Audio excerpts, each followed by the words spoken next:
Están agendadas a las 12 de la tarde de cada día ante el Pleno.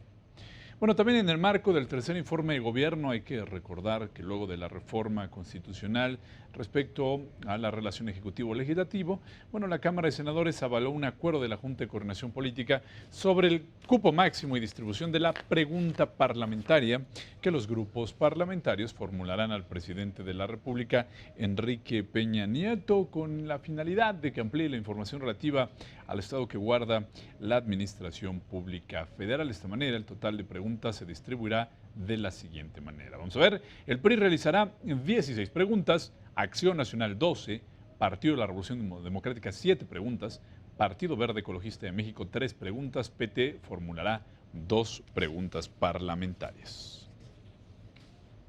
Bueno, y ahora sí vámonos con la comparecencia porque inició en el Senado de la República el análisis del tercer informe de gobierno del titular ejecutivo federal con la revisión de la política interior. Por ello, compareció el secretario de Gobernación, Miguel Ángel Osorio Chong, quien después de cumplir con lo establecido en el artículo 69 constitucional que mandata a los servidores públicos que comparecen informar bajo protesta de decir verdad sobre sus declaraciones, inició con su participación indicando que durante los últimos 3 años la dependencia a su cargo ha apostado a consolidar una gobernabilidad democrática eficaz y de resultados. En este sentido, destacó el secretario de Gobernación que en los primeros años de esta administración se ha logrado disminuir los índices delictivos. Hemos reducido la extorsión en más de 20% y el robo en más de 13% en comparación con 2012. En el caso del secuestro, gracias a la estrategia nacional que pusimos en marcha el año pasado, en lo que va del 2015 se ha reducido más de un 31%. Al reconocer que persisten aún retos a los que se está haciendo frente, el responsable de la política interior del país señaló que es importante concretar las reformas de fondo al sistema de seguridad y carcelario.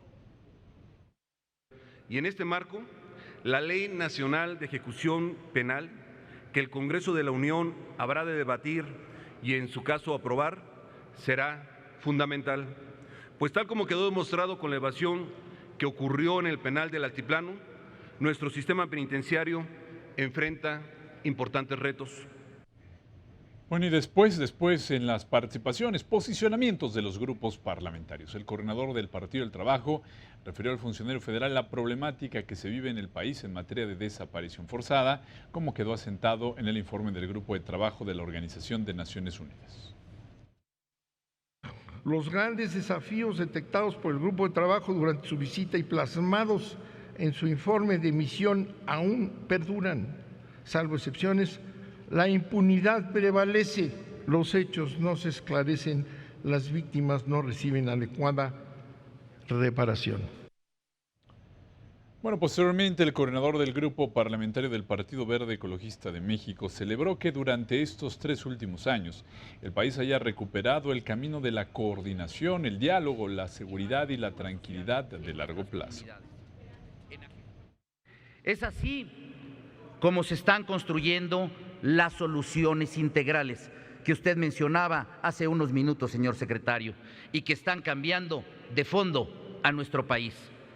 Soluciones, por ejemplo, para terminar con la violencia en nuestras calles y en nuestras comunidades. Bueno, y para el senador del PRD, Alejandro Encina Rodríguez, la Secretaría de Gobernación se ha visto disminuida al atender los graves asuntos de seguridad pública, dejando a un lado la relación con los grupos sociales y en donde no se abren espacios con los grupos disidentes. Y por el contrario, se criminaliza la protesta social en lugar de establecer una relación que permita una gobernabilidad democrática. Hoy, todos los indicadores de gobernabilidad continúan a la baja. La Comisión Interamericana de Derechos Humanos recibió 500 denuncias de violaciones a derechos humanos en México.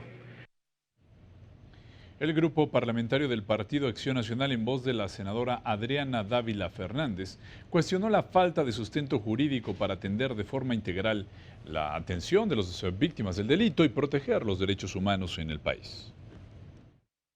En diversos foros de impacto mundial, el gobierno federal ha señalado que el tema de los derechos humanos es prioritario. Sin embargo, la percepción a nivel nacional e internacional es distinta. Se señala la cotidianidad de actos violentos que alteran la tranquilidad de la convivencia diaria en diversas zonas del territorio nacional, sea en el norte como Tamaulipas o en el centro o al sur de México. La senadora del Partido Revolucionario Institucional, Cristina Díaz, resaltó la postura de diálogo y la gestión política desarrollada por el secretario de Gobernación, Miguel Ángel Osorio Chong. Lo que dijo ha permitido lograr la gobernabilidad en el país y alcanzar consensos con todas las fuerzas políticas. ¿Hace cuánto no se veía al secretario de Gobernación asumir el compromiso de hablar de frente y ser el canal de comunicación para resolver conflictos? ¿Hace cuánto un secretario de Gobernación no recorría el país como usted lo ha hecho para hablar directamente con los sectores sociales? Posterior a los posicionamientos vinieron las rondas de preguntas, respuestas y comentarios. La senadora de Nueva Alianza, sin grupo parlamentario, Mónica Arriola Gordillo, dijo que se debe poner especial atención en la transición del sistema de justicia penal, ya que queda menos de un año para que venza el plazo establecido en la reforma constitucional. Afirma que es alarmante que en los últimos 8 años en que se ha estado implementando la reforma a la justicia penal, aún no hay resultados concretos. Existen las garantías para que los ciudadanos podamos por fin contar con un sistema de justicia eficaz, transparente y plenamente apegado al Estado de Derecho. ¿Y cuáles son las estrategias específicas que se están ejecutando en el momento para recuperar la confianza ciudadana? El tema de la seguridad, senadora Mónica Gordillo, no es una política de gobierno, es una política de Estado, en la que participamos todos y en la que asumimos la responsabilidad de pelear nosotros. Realmente espero que las medidas que se están tomando puedan ofrecer resultados tangibles de manera pronta en los rubros que mencioné. Bueno, posteriormente la senadora Marta Tagle dijo que las recomendaciones de los organismos internacionales deben ser atendidas por el Estado mexicano para salvaguardar los derechos de los mexicanos. La legisladora puntualiza que el recorte de presupuesto para la protección de los derechos humanos es contrario a lo expresado por el secretario de Gobernación. ¿Qué le parecen estos informes, independientemente de la reducción que ha manifestado que hay por parte de la Comisión Nacional de Derechos Humanos en materia de recomendaciones al Gobierno federal? A cada informe, no solo de organismos internacionales, sino de organismos locales, no solo vemos sus observaciones, sino que las revisamos, y no solo eso, sino que las trabajamos para recomponer lo que se tenga que hacer y modificar también a lo que haya lugar. Pues yo espero que además de atender todos los informes se den resultados, porque no es lo mismo atender y escuchar y simple y sencillamente seguir simulando que se hace algo que estar dando resultados. El senador del Partido del Trabajo, Manuel Bartlett, cuestionó la postura del titular del Ejecutivo Federal ante la Asamblea de Naciones Unidas, donde dijo se refirió a los gobiernos populistas. Sobre este tema configuró su cuestionamiento. ¿Puede usted contestarme, se lo pregunto con todo respeto, si el presidente Peña Nieto va a seguir haciendo campaña para atacar a una persona, a Andrés Manuel López Obrador, para que sus sicarios políticos hagan lo que ya hicieron aquí? Mi pregunta es muy sencilla, señor secretario. ¿Va a usar el presidente esos poderes de aquí a las elecciones para atacar a su adversario, al que ha escogido como adversario? A su pregunta le contesto que este gobierno, ni la seguridad, ni las instituciones, ni los instrumentos que le da la Constitución al gobierno de la República ocupará en cuestiones electorales. Que no se podía esperar otra respuesta de ustedes, ya que este gobierno desgrana cinismo. El Partido Verde Ecologista, a través del senador Juan Gerardo Flores, indicó que el gobierno federal ha detenido a varios líderes del crimen organizado. Sin embargo, expresó que existe una crisis en el sistema penitenciario del país, donde sobre todo dijo, cuestionó al secretario de Gobernación en este sentido.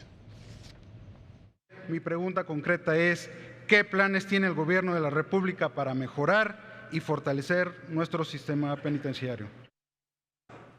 El reto va más allá de lo federal, como usted lo ha señalado. Está en muchos penales, la mayoría en lo local, y por eso es que en el Consejo Nacional de Seguridad se tocó este tema y se acordaron varios puntos que sin duda van a hacer un antes y un después. Que en el Grupo Parlamentario del Partido Verde celebramos los anuncios que recientemente hizo el presidente de la República, los acuerdos a los que usted hizo referencia que se lograron con los gobernadores de todo el país en el marco del Consejo Nacional de Seguridad Pública.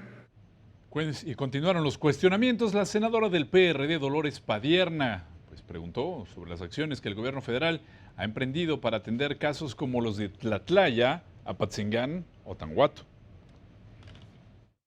¿Qué facultades de ley le hacían falta para que las fuerzas federales a su cargo, que supieron minuto a minuto las agresiones contra los 43 jóvenes normalistas, actuaran en la defensa de estos jóvenes? Es un caso ominoso, vergonzoso, doloroso, cuya responsabilidad recae en el Estado, no en un alcalde asesino solamente. Sobre los temas de Tlatlaya, Apatzingán, Calera, Tanguato, todos están en un proceso legalmente establecido, todos, algunos directamente señalados por las autoridades, los mandos del Ejército Mexicano. Dejemos que la autoridad al respecto tenga a bien dar la resolución final. Lo que le corresponde a usted es dictar las medidas necesarias para evitar que estas prácticas se conviertan en algo sistemático, y lamentablemente no lo ha hecho. La lista es muy larga. Autoridades federales, estatales y municipales están atentando contra los derechos de migrantes provenientes de la frontera sur del país. Así lo expresó la senadora del Partido Acción Nacional, Sonia Rocha, quien puntualizó que las instituciones federales deben defender los derechos humanos de este sector. Yo formulo las siguientes preguntas. ¿Cuál es su postura ante los discursos intolerantes del candidato republicano Donald Trump? ¿Y qué mensaje les da a los 131.600 mexicanos que actualmente enfrentan un proceso de deportación en los Estados Unidos? Lo que estamos haciendo es protegiéndolos a ellos, porque al no ingresar a los Estados Unidos, entonces encontramos siempre en las noticias que los secuestran, que los lastiman, y que luego tienen que regresar en circunstancias deplorables a sus países de origen. Se trata de una deuda con más de 3 millones de trabajadores que todavía viven y que fueron trabajadores braceros en los años 40. Esta se debe, entonces, debe de reconocerse como parte de la deuda pública. Bueno, finalmente el senador del PRI, Héctor Yunes Landa, destacó la conducción de la Secretaría de Gobernación en los comicios electorales. Además, en el marco de la política de protección civil, preguntó al secretario lo siguiente. Señor secretario, le pregunto, ¿cuáles son, en su opinión, los logros más relevantes que en materia de protección civil ha tenido el actual gobierno federal? El Atlas de Riesgo, el que quiera accesar al mismo, puede encontrar por comunidad, por colonia, por estado, las circunstancias en donde se encuentra parado. Puede ver entonces los riesgos, tiene más de 20,000 capas que permite tener una información que además se va renovando y que además está a la mano de cualquier ciudadano. Debo subrayar la importancia que se le ha dado al fortalecimiento del Sistema Nacional de Protección Civil, integrado por los 3 órdenes de gobierno, los sectores privado, social, medios de comunicación que han sido básicos, centros de educación, investigación e incluso grupos de vecinos de cada comunidad.